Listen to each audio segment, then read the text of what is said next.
주는 살아계신 할렐루야. 한 주간도 하나님의 은혜 속에 완전한 승리를 하나님 우리에게 주셨습니다.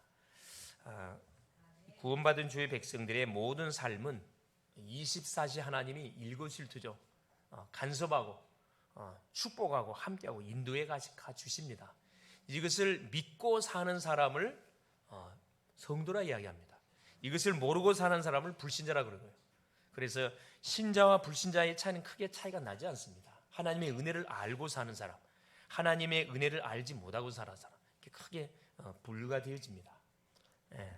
그래서 지금 우리가 이 하나님의 말씀 창세기를 우리가 또 한번 이렇게 훑어봤고 연년석 출애굽에 관한 말씀을 우리가 지금 확인해 가고 있습니다. 창세기는 시작의 책이고 출애굽기는 구원의 책이라 그랬습니다. 그래서 시작을 올바로 해야 진행과 결과도 좋은 열매를 우리가 맺게 되어 있습니다. 그래서 창세기 통해서 구원이 뭐냐, 구원받은 자에게 주신 축복이 뭐냐, 전도가 뭐냐, 선교가 뭐냐, 여기에 대한 답이 나지 않으면은 바로 출애굽기에 나와 있던 이스라엘 백성들처럼 고생을 바가지로 하게 되어 있습니다. 오늘 제목이 뭐냐면은 언약 백성을 향한 하나님의 구원 준비입니다. 하나님의 준비는 완벽하거든요. 어떤 준비냐? 구원을 위한 준비예요. 모든 인간이 알지 못하면 안 되는 문제 세 가지가 있습니다.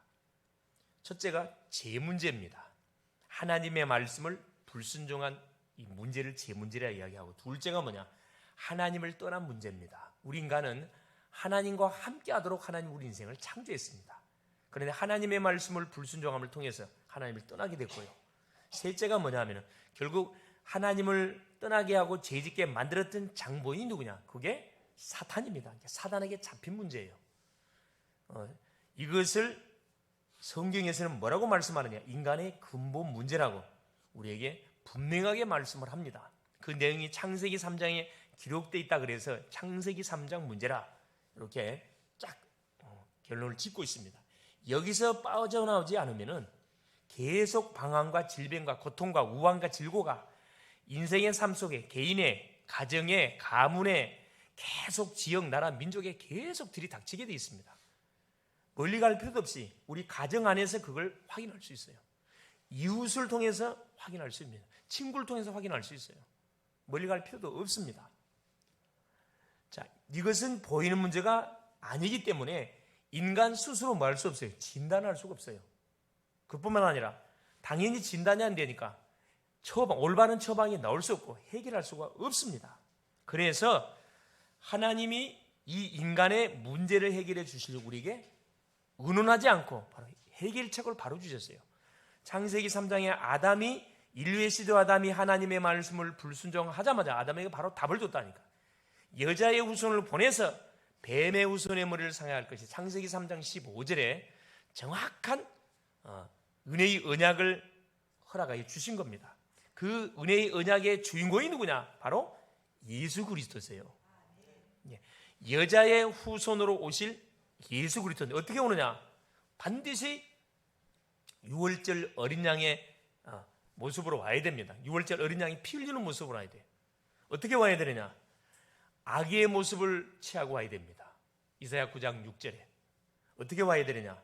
이사야 7장 14절에 처녀가 잉태하여 아들 낳을 것이 그 이름을 임마누엘이라. 처녀 모습으로 오는데 아기의 모습으로 와야 된다. 그런데 그 어깨는 정사를 메었고 기묘자여 모사여 전능하신 아버지여 영존하신 아버지라. 하나님이라는 거야. 하나님이라는 거라. 어디에 태어나느냐? 베들레헴 말구유에 반드시 태어나야 됩니다. 왜 와야 되느냐? 인간이 지었던 죄를 도말하고 우리를 속였던 사단을 꺾고 인간의 방향의 문제를 싹 정리해 주시기 위해서 하나님이 바로 여자의 후손을 보내는데 바로 눈에 보이는 하나님으로 예수는 눈에 보이는 하나님이셔요. 무슨 일을 이루시려고? 그리스도의 일을 이루어버리기 위해서. 그래서 예수는 이름이고 그리스도는 직분이다. 이걸 정확하게 알아야 되거든요. 인간의 근본 문제를 해결해 위해서 하나님이 그리스도를 보내주신 겁니다. 그래서 누구에게? 그리스도라는 기름 부음을 받은 자란 말이에요. 누구에게 기름 부었냐? 제사장에게. 인간이 지은 죄를 도말하는 제사장에게 기름을 부어서 구약에서는 잠시 잠깐 인간이 졌던 죄를 도말하게 했습니다. 짐승의 피를 들고 나가서. 누구에게 기름 부었냐? 왕에게. 우리를 속였던 그 존재가 누구냐? 여러분, 사람이 아니에요.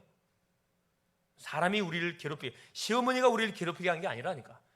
회사의 사장, 교장, 총장, 교수 이런 분들이 우리를 괴롭힌 게 아니에요.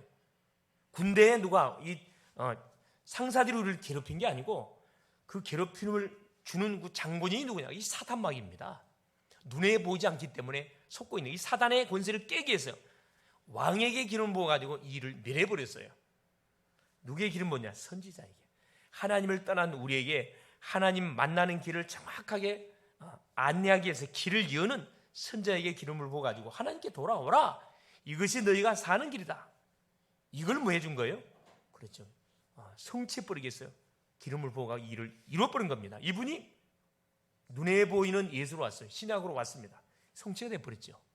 그래서 구약의 예언이 약속대로 신약에서 성취됐는데 누구를 통해? 예수를 통해 성취됐습니다. 뭐 했냐? 요한복음 19장 30절. 십자가에 피 흘려 죽으심을 통해서 약속하신 그 약속의 모든 내용, 죄를 도말하고 사탄의 문제를 끊고 하나님 만나는 길을 완벽하게 열었습니다. 내가 다 이루었다. 우리 인간의 모든 과거, 현재, 미래 문제 싹 다 끝냈습니다. 이것을 믿을 때 구원을 받는 거예요. 이 사실을 알고 예수님을 나의 그리스도로 영접하게 될 때, 그렇죠. 그럼 하나님의 자녀가 됩니다. 그래서 베드로전서 1장 9절에 믿음의 결국은 영혼의 구원을 받음이라. 이 내용을 알고 말 때, 예수를 믿고 영접할 때 우리가 구원을 받습니다. 구원받았으면 뭐 해야 돼요? 구원받은 자에게 주신 축복의 내용들이 있어요. 그걸 계속 누려가면 됩니다. 그 축복을 누려가라고 하나님이 시대마다 누구를 불렀어요? 그래, 제자들을 부르고 사람을 준비시켰다니까. 그 안에는 믿음의 사람도 있고 불신자도 있어요. 하나님의 구원의 역사를 펼쳐가는 데는 모든 사람이 다 필요로 합니다. 불필요한 사람 아무도 없어요. 근데 이 사실을 망각하고 살았던 민족들이 바로 이스라엘 족속들입니다. 엄청난 구원을 받고 축복을 받아놓고도 하나님의 은혜를 받지 못하다 보니까 또 불신자의 삶과 똑같은 고통의 삶을 계속 살아가고 있는 거예요. 그걸 지금 출애굽기를 통해서 우리에게 하나님께서 알려주고 계시면서 출애굽기 이스라엘 백성들처럼 하지 마라. 고통받으며 살지 마라. 방황하며 살지 마라. 하나님이 베풀어 주신 은혜를 잊지 않고 계속 시마다 때마다 우리에게 주시는 언약의 말씀, 그걸 약속으로 붙잡고 계속 그 약속 속에 감추는 축복을 누려가라고 우리에게 또 오늘 또 이 출애굽의 말씀을 통하여 하나님 말씀하고 계시는 겁니다. 그래서 오늘 본문의 내용을 통해서 오늘 또 하나님의 중요한 그런 음성을 듣고 생의 답을 내는 기한 될 수 있기를 바랍니다. 첫째입니다. 자, 언약 백성을 향한 하나님의 구원 준비인데, 첫째, 고통당하는 이스라엘 백성들입니다. 아무리 구원을 받은 하나님의 자녀라 할지라도 하나님의 은혜를 놓치면, 하나님을 잃어버리면, 하나님의 말씀을 놓쳐버리면 뭐 하게 되어 있냐? 고생을 바가지로 하게 되어 있습니다. 자, 요셉이 죽고 난 뒤 이스라엘의 상황, 그렇죠? 원래는 요셉이 있었을 때는 애굽의 총리였기 때문에 이들이 그렇죠, 기근으로 인해서 귀족으로 초청을 받아가지고 아주 떵떵거리면서 중요한 요직을 차지하면서 아주 애굽 생활을 잘했습니다. 뭘 망각해 버렸느냐? 그렇죠. 그 축복 속에 있다 보니까, 하나님 은혜 속에 있다 보니까 은혜인 줄을 몰라버렸어요.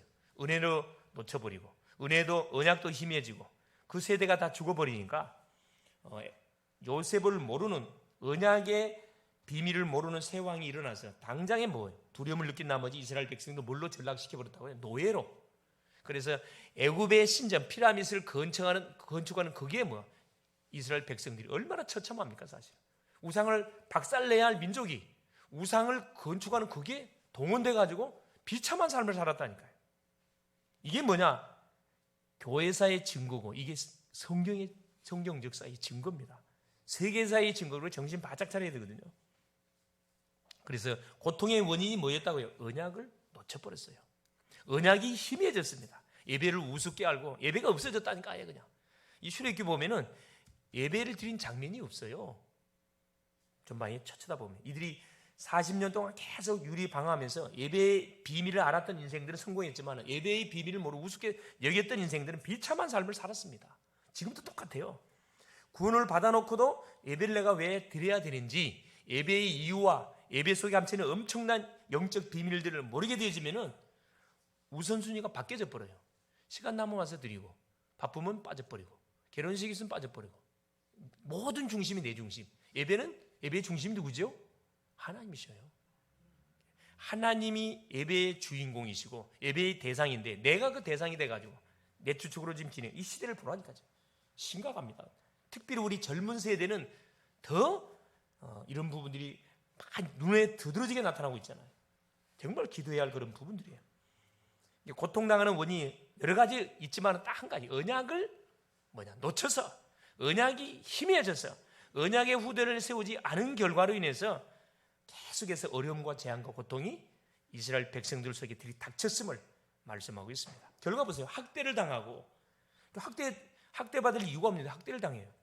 후대가 죽임을 당하는 일이 벌어졌잖아요. 그게 출애굽기 1장 내용을 통해서 우리가 확인을 좀 하고 있잖아요. 성도들이 반드시 깨달아야 됩니다. 이게 구원받은 백성들은 문제당할 이유가 없어요. 사실은 하나님이 보장하신 계속 축복, 하늘의 축복, 땅의 축복을 계속 누리면서 이 사실 모르는 사람에게 축복을 전달해서 함께 축복 대일 속에 들어오도록 안내해주는 전도자의 삶을 살아가야 되는데, 반대적인 삶을 살아가고 있잖아요. 보란듯이 하나님을 믿으면서도 하나님을 안 믿는 사람은 더 고통을 많이 받고 있어요. 그럼 누가 예수 믿겠습니까? 그죠? 이러는 가운데 하나님 보세요. 누구를 히브리 3:8을 준비하셨다 그랬죠. 하나님은 침묵하고 계시지 않습니다. 딱 우리를 구원해 놓고 네 알아서 살아라, 그런 하나님 아니라니까. 우리를 구원해 놓으시고 계속 우리를 위해서 일하고 계시는 하나님이셔요. 예레미야 33장 2절에 일을 행하는 여호와, 그 일을 지어 성취하는 여호와, 여호라는 자가 내게 내게 말한다. 너는 내게 부르짖어라. 내가 내게 알지 못하는 크고 은밀한 일을 내게 보여주리라. 하나님은 침묵하고 계신 게 아니고 일하고 계셔요. 무슨 일하고 계시느냐? 그렇죠. 구원의 놀라운 역사를 펼쳐가는 그 일을 지금도 하고 계시고, 지금도 계속 세계복음화 언약을 성취해 가고 계시면, 누구를 통해서? 이 사실을 알고 있는 언약의 사람이 나를 통해서. 할렐루야. 이게 우리가 주인공이에요. 대통령을 통해서 하는 게 아니고, 총장을 통해서 하는 게 아니고, 교사님을 통해서 하는 게 아니고, 회사 사장, 회장을 통해서 하는 게 아니고, 나를, 언약을 잡은 연약한 나를 통해서 일을 하고 계시다니까요. 창조주가 나를 쓴다는데 누가 뭐라 할 거예요? 그죠? 창조주가 나를 쓴다, 나와 함께 한다는데 얼마나 든든합니까? 시간표를 정확하게 보는 게 너무 중요합니다. 지금 어떤 시간표냐? 내가 지금 부르짖어야 할 시간표냐? 아니면은 기다려야 할 시간표냐? 아니면은 행동해야 할 시간표냐? 이걸 잘 봐야 돼요. 네, 두 번째입니다. 자, 이스라엘 백성을 향한 하나님의 구원의 준비. 드디어 하나님이 지금 일하고 계시는 증거가 나오잖아요.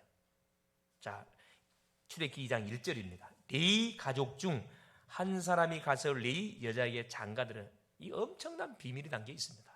이 구절 속에 레위 남자, 레위 여자. 레위는 뭐 하는 사람이냐? 그렇죠. 예배를 담당하는 지파예요. 그 레위는 뭘 알고 있는 사람이냐? 피의 비밀을 알고 있는 사람입니다. 희생 제사를 왜 하나님께 드려야 되는지. 어느 한 분이 카톡에 연락이 왔어요. 목사님, 왜 하나님은 그 피를 좋아합니까? 구약을 보니까 막 계속 피를 막 갖고 나왔을 때 하나님이 살려주고, 피 들고 나면 다 죽여버리는데 왜 하나님은 피를 좋아합니까? 이렇게 질문 카톡이 왔어요. 웃으면서. 기존 교회를 다니는 집사님이신데 전혀 복음이 기본이 안 돼 있는 분이구나, 그걸 딱 느꼈다니까. 그러니까 계속 어떻게 해요? 사탄의 공격을 받을 수밖에 없지. 계속 어려움을 당할 수밖에 없어요. 그래서 한마디로 이야기했습니다. 깊이 말할 필요도 없고 핵심만 이야기해 줬어요.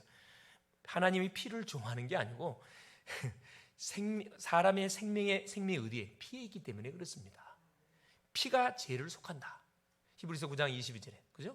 레위기 17장 11절, 육체의 생명은 피에 있나니 피가 죄를 속하니라.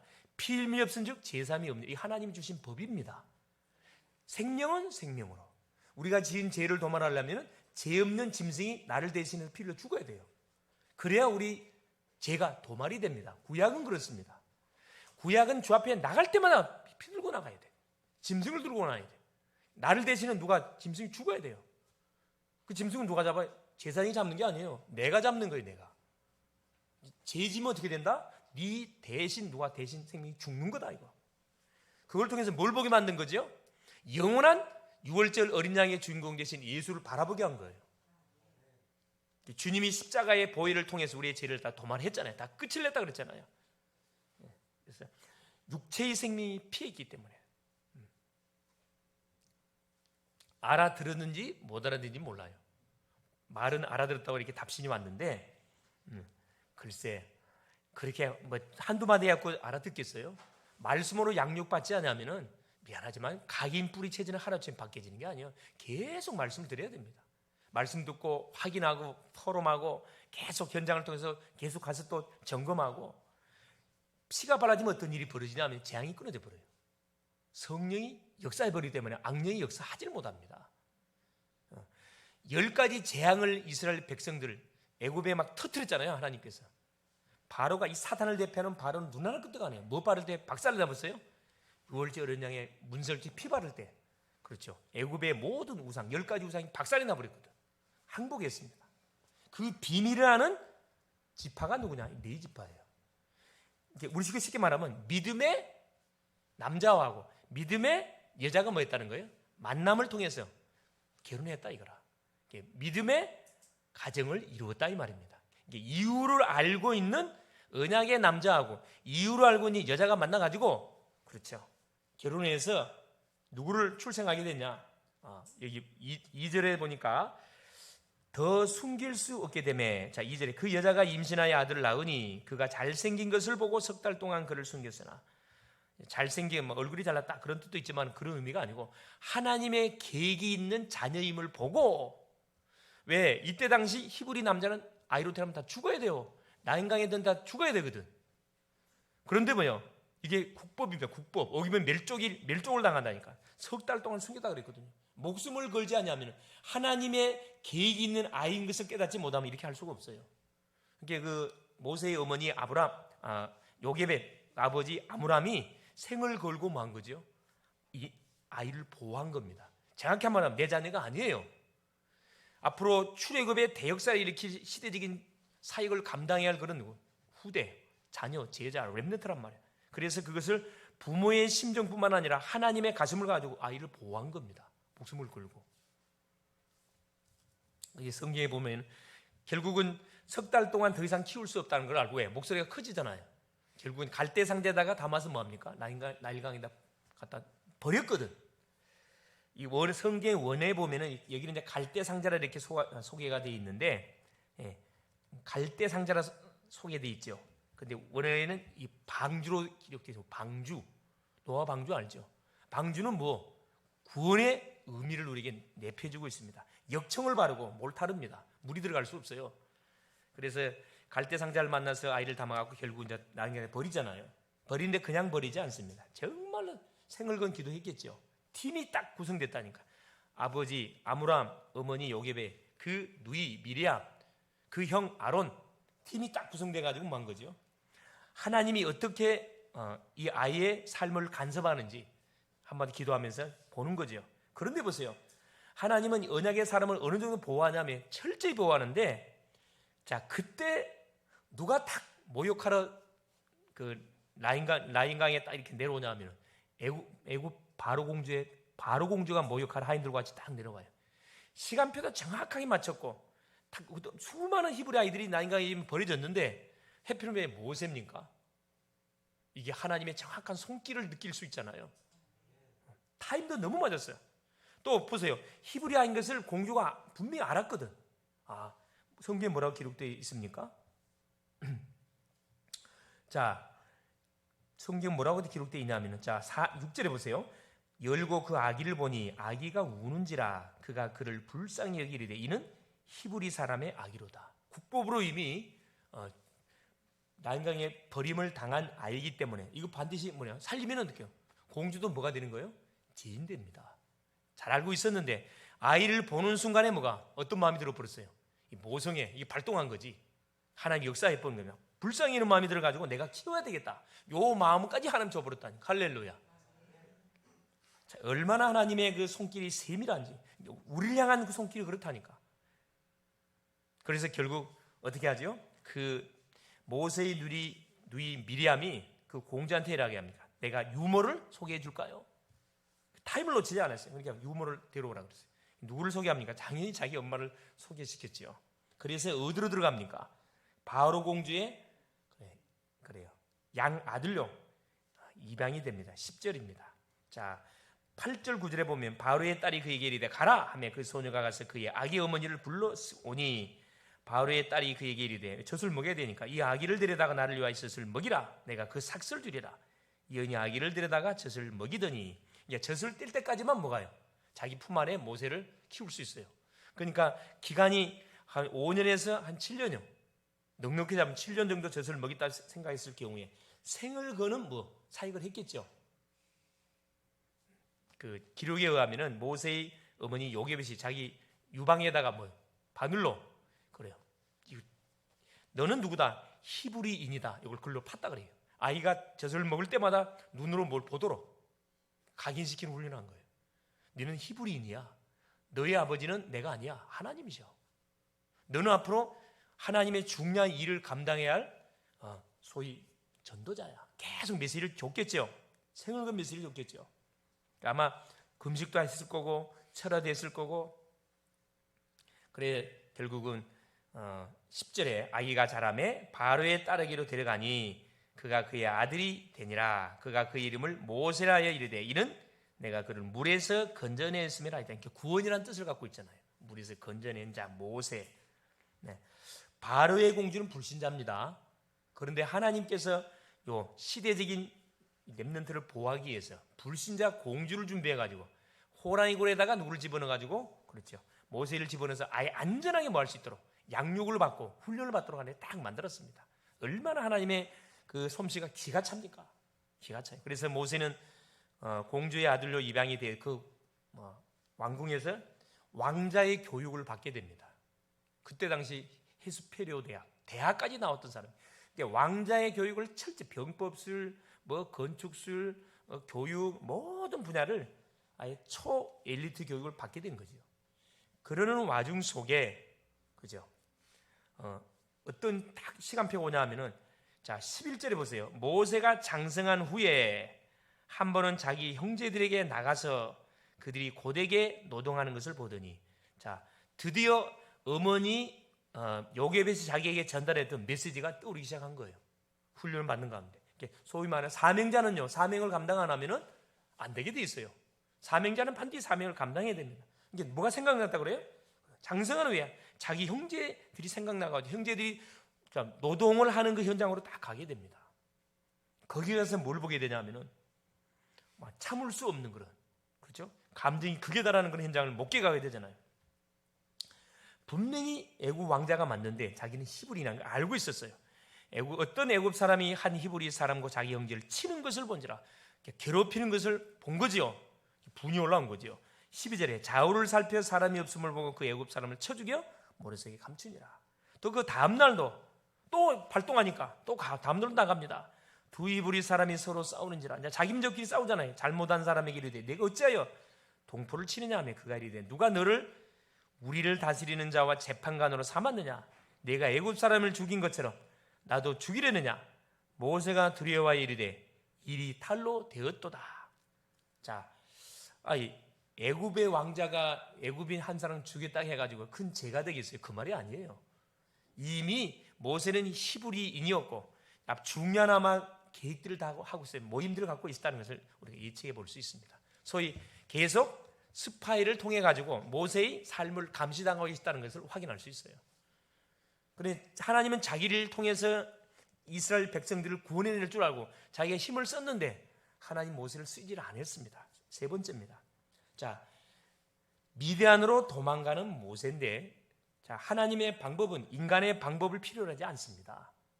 모세는 생각하기에 자기가 왕자가 있기 때문에 자기 힘을 들어서 고통당하는 이스라엘 민족들을 하나님이 구원해낼 줄 알았는데 하나님은 모세를 쓰질 않았어요. 오히려 뭐하게 만들어버렸습니까? 살인 2명을 쓰게 만들어서 사람 죽였으니까 살인 지명 수배자가 돼가지고 미디안으로 도망을 가거든요. 그러니까 하나님의 일을 하는 데는 우리의 능력이 하나도 필요 없어요. 대부분 사람이 착각을 많이 합니다. 연말 되지면 자 내년도 헌신할 그런 일꾼들 뽑잖아요.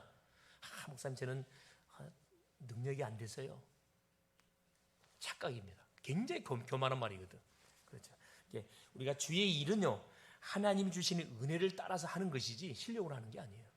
특별히 우리 자녀들이 잘 들어야 되는데, 달란트 있는 친구들 있어요. 막 특별히 피아노를 치고 악기를 다루고 이런 친구들이 있어요. 여러분은 배로 기도를 해야 돼. 왜? 하나님께서 하나님을 찬양할 달란트를 줬기 때문에. 이 달란트를 왜 줬냐? 먹고 살아라 준 게 아니고 이 달란트를 통해서 하나님을 말하고 그래 영광을 돌리는 데 쓰라고 사실 우리에게 달란트를 준 거거든요. 근데 그걸 착각해가지고 그걸 굉장히 막 그거 갖고 이렇게 악용하는 친구들이 많이 있어요. 내가 아니면 뭐 반주할 사람이 있겠냐? 천만의 만만의 말씀. 내가 아니면, 내가 부산지부 이번 지난주 월요일 날 부산지부 전도학교 갔다 왔잖아요. 그러니까 36개 대학 정도가 있는데 거기도 보니까 뭐라 코로나가 터져가 그날이 코로나 터진 날이에요. 모임이 사실 비대면으로 전환돼 가지고 그런데 오는 아이들은 와요. 소위 말하는 제자들은 딱 온다니까. 하나님이 준비하는 그 대학을 살리기 위해서 딱 세우는 그 제자들이 온다니까. 걔들은 말씀 받는 자세가 달라요. 포럼을 해보면 틀리다니까. 아예 완전 결론 딱 내져 있어. 딱 내져 있습니다. 예. 그래서 우리의 머리를 쓴달지 우리가 계산하면 절대 되지 않고 하나님의 일은 하나님이 하시는 거기 때문에 그냥 말씀대로 순종해 버리면 되는 거예요. 그냥 하나님이 하라 그러면 아멘, 기다리라 그러면 기다리면 되는 겁니다. 자, 자기 형제들이 고통받는 현장을 갔다가 걔도 이제 사명자가 사명을 감당 안 하면은 갈급해서 견디지를 못하는 거죠. 자기 형제들이 괴롭히는 애굽인을 쳐주겠다가 결국은 살인자가 돼가지고 미디안으로 도망가서 15절, 22절에 누구를 만나게 되냐면은 그렇죠. 11절부터 쭉 내용을 보니까 결국은 그 나이가 한 40이 돼가지고 미디안으로 도망가게 됐는데 거기서 신앙 훈련을 하나님께서 모세에게 시키기 시작합니다. 결국 누구를 만나게 하냐 하면 미디안 도망가가지고 누엘 미디안의 장로지요. 이드로라 이야기합니다. 같은 인물이에요. 이 누엘이라는 사람을 만나서 결국은 40년 동안의 미디안 광야 신앙 훈련을 시키게 됩니다. 이제 엘리트 교육만 받다 보니까 밑바닥이 뭔지를 모세는 몰라요. 들었던 훈련들을 미디안 40년의 양을 치면서 그걸 이제 확인하기 시작한 거죠. 그래서 40년의 뭐가 실제된 미디안 광야에서의 훈련을 철저하게 하나님께서 모세에게 시킵니다. 근데 모세의 재산은 하나도 없어요. 지팡이 하나밖에 없습니다. 그래서 결국은 그래서 하나님께서 중간중간에 누구를 예배했냐 하면은 중요한 그런 만남들을 하나님 딱 준비해놨다가 하나님의 구원 사역을 펼쳐가는 일에 다 쓰임을 받도록 하나님께서 하시거든요. 그래서 우리가 이 만남을 귀하게 여겨야 할 이유가 그거예요. 어른들을 만나든 어디를 누구를 만나든 간에 만남을 축복으로 여러분 딱 바꿀 수 있어야 됩니다. 한 번으로 끝나지 않고 이건 세계 보고만 끝까지 연결되는 부분들이기 때문에 만남을 귀하게 여길 필요가 있겠죠. 자, 그러는 가운데 보세요. 23절 25절에 여러 해 후에 애굽 왕은 죽었고 이스라엘 자손은 고된 노동으로 말미암아 탄식하며 부르짖으니 그 고된 노동으로 말미암아 부르짖는 소리가 하나님께 상달된지라. 하나님이 그들의 고통 소리를 들으시고 하나님의 아브라함과 이삭과 야곱에게 세운 그 언약을 기억하사 하나님이 이스라엘 자손을 돌보셨고 하나님이 그들을 기억하셨더라. 자, 이스라엘 백성들이 부르짖는 소리를 하나님이 뭐했다? 들었다 그랬어요. 기억했다 그랬거든요. 그 중요한 말씀 24절에 아브라함과 이삭과 야곱에게 세운 그의 언약을 기억하사. 그래서 강단이 중요합니다. 우리가 기도할 때 그냥 기도하면 하나님 듣지 않습니다. 강단을 통해 들었던 약속의 말씀을 딱 붙잡고 하나님께 청구하면 하나님이 그 약속의 말씀을 이미 선포했기 때문에 기억하사 하나님 응답을 주게 되어 있습니다. 그래서 여러분 예배를 통해 선포되는 메시지를 놓치지 말라고 하는 것이 한 주간의 삶과 바로 연결되어 있어요.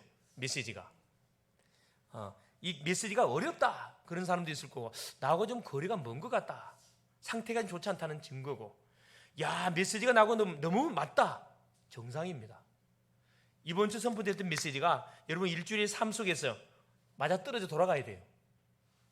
야 하나님 현장에 이 구원을 위해서 사람을 준비해놨더니만 틀림을 준비해놨구나. 여러분 확인해 보세요. 하나님이 네 남자 네 여자 모세, 렘넌트 또 누구죠? 바로 공주 불신자 중에 누구? 하나님이 쓰기에 딱 준비해놓은 이게 전도자를 위해서 헌신하는 그런 불신자가 있다니까. 자기는 예수 안 믿으면서 이 막 문을 열어주는 사람이 있어요. 누구도 만나보세요. 누구도 있으면 소개시키는 사람이 있다니까. 이런 제자가 있다니까. 누가 있냐? 또 이드로 같은 누가 있어요. 두일 같은 또 중요한 또 이들도 불신자입니다. 하나님 믿는 사람 아니에요. 이런 중요한 또 지도자가 있어요. 팀을 하나님 반드시 준비해놨다니까. 그걸 이번 주 한번 여러분 확인해 보세요. 아마 확인될 겁니다. 그래서 여러분이 어려움과 아픔이 있으면 그걸 혼자서 고민하지 말고 약속의 말씀이 뭔지를 확인하고 그걸 자꾸 하나님께 부르짖으세요. 그는 하나님께서 그 약속의 말씀을 기억하사 뭐하게 되어 응답의 물꼬를 열게 되어 있습니다. 결론이에요. 언약의 백성이 문제를 당하는 것은 첫째는 언약을 놓쳐서 그렇고 언약의 흐름을 타지 않아서 그렇고 둘째는 언약의 후대를 남기지 못해서 결국 개인 가정 가문의 문제가 닥치는 겁니다. 만일에 문제 속에 빠졌고 문제가 왔다면 하나님의 계획이 뭔지를 찾아내면 돼요. 그 계획은 간단합니다. 하나님의 계획은 언약 안으로 들어가라는 거예요. 복음을 잡으라 이 말입니다. 완전히 강단의 흐름을 타라는 거예요. 언약을 붙잡고 기도하는 거예요. 기도하면 틀림없이 말씀 성취될 거예요. 그런 문제가 뭘로 바뀌느냐? 이게 저주로 바뀌는 게 아니라 축복으로 싹 바뀌어버려요. 깨달을 때 축복이 되는 거거든. 못 깨달으면 계속 방황합니다. 왜 이 문제가 왔냐? 야, 하나님께서 나를 뭐 하려고? 은혜 주시려고 기도 제목으로 줬구나. 내가 뭐 해야 되겠구나. 기도를 붙어야 되겠구나. 그리고 아므람과 요게벳처럼 생얼굴을 뭐 해야 됩니까? 언약의 후대들, 언약의 자녀들한테 언약을 심어야 돼요. 성도들한테 언약을 심어야 되고 중직자들은 성도들 언약을 심고 후대들에게 언약을 심어야 됩니다. 그래서 후대에게 언약을 전달해야 돼요. 받은 것으로 끝내요. 이걸 반드시 누구한테? 너 친구에게, 이웃에게, 너희 부모님께 모든 가는 현장에 전달해라. 전달해야 돼. 그러면 하나님은 이 일을 하도록 반드시 누구를 붙인다? 그래. 모든 필요한 사람들을 우리에게 붙여줘요. 틀림없습니다. 승리할 수 있기를 그리스도님의 축원을 드립니다. 살아계신 하나님, 이번 주도 언약의 중요성을 알게 하신 것 감사합니다. 문제당하는 현장에 하나님의 계획이 무엇인지를 찾고 바로 언약 안으로 들어가게 하옵소서. 이를 위해 내 남자와 내 여자를 준비하시고 후대를 준비하시고 하나님 바로 공조도 준비하고 미래한 하나님 누엘도 준비하신 주님, 미래를 대백에 하신 하나님 시간표를 바라보며 이번 한 주도 제자를 세우는 일에 우리의 인생이 올인되게 하여 주시옵소서. 10지역 30현장에 전도 시스템을 구축하게 하옵소서. 그리스도 예신 예수님의 이름으로 기도 올리옵나이다. 아멘.